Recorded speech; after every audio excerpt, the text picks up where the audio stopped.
Everyone பார்த்தீங்கன்னா Godrej inverter board ஓகேங்களா. இது ப்ராப்ளம் பார்த்தீங்கன்னா அவுட்டோர் பார்த்தீங்கன்னா ஃபுல்லாக ஷார்ட் ஆகிட்டு இருக்குது. அதான் இந்த போர்டை நம்மளால் ரெடி பண்ணவே முடியல. இந்த போர்டு ரெடி பண்ண முடியாதனால கஸ்டமர் ரிக்வெஸ்ட்டு நான் எதனா ஒரு போர்டு போட்டு செக் பண்ணி கொடுக்க சொல்லி, அதனால பார்த்தீங்கன்னா இப்போ indoor board, indoor DC fan motor, outdoor compress எல்லாமே கனெக்ட் பண்ணியிருக்கேன். பட் இது அவுட்டோர் போர்டு பார்த்திங்கன்னா ப்ளூ ஸ்டாரோட போர்டு ஓகேங்களா. அவுட்டோர் ப்ளூ ஸ்டார் இப்போ பார்த்தீங்கன்னா எல்இடி பிளிங்க் ஆகின்னு இருக்குது. இந்த இன்டோர் போர்டோட மேட்சும் ஆகிடுச்சு. அதனால் நம்ம ப்ளூ ஸ்டார் போர்டு கொடுத்து இப்போ கம்ப்ரஸர் ரன் பண்ண போகிறோம். ரன் ஆகுதா இல்லையான்னு பார்க்க போகிறோம். லாஸ்ட் வரை வீடியோவை பாருங்கள் ஃப்ரெண்ட்ஸ்.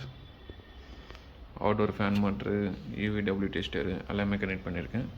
கம்யூனிகேஷன் ப்ராப்பராக நடக்குது.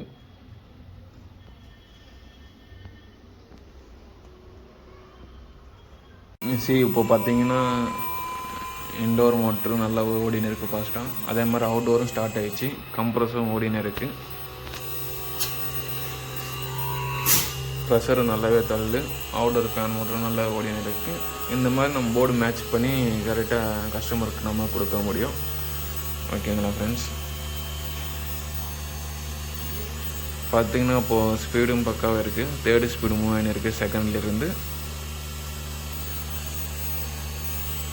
எல்இடி அந்த பிளிங்க் இல்லாமல் ஸ்டாண்டர்டாக இருக்குது. எப்போவுமே எரர் இருந்தால் மட்டும்தான் பிளிங்க் ஆகும். எரர் இல்லைன்னா இது மாதிரி ஸ்டாண்டர்டாக இன்ஜினாக இருக்கும்.